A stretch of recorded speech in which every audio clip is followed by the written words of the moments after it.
Des dizaines de Burkinabés viennent tous les jours grossir les rangs des déplacés du camp de Kaya. Et ils vont être encore plus nombreux après la dernière attaque djihadiste meurtrière perpétrée dans la région du Sahel. 18 habitants d'une petite localité près de Bani ont été exécutés ce week-end, créant la panique dans la région. La semaine dernière, 39 civils avaient été tués dans un autre village. Les attaques djihadistes ont fait près de 800 morts depuis 2015 au Burkina Faso. Le chef du Haut-Commissariat de l'ONU pour les réfugiés, Filippo Grandi, était dans le camp de Kaya ce dimanche. Il voudrait une mobilisation plus forte au Sahel. On regarde toujours au Sahel, on pense terrorisme, on pense migration, on pense à ce qui, en théorie, menace l'Europe. Mais le vrai problème est ici, l'urgence est ici.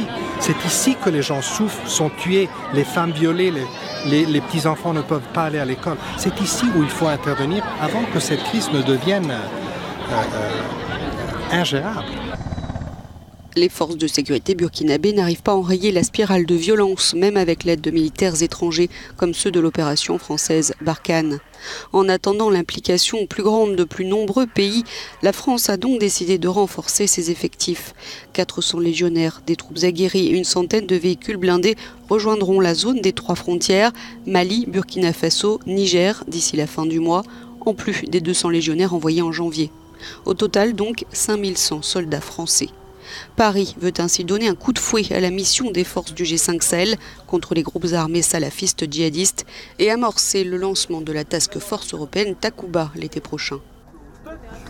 Selon l'ONU, les attaques djihadistes au Mali, au Niger et au Burkina ont fait 4000 morts en 2019 et provoqué une crise humanitaire sans précédent avec 600 000 déplacés et réfugiés qui fuient les violences.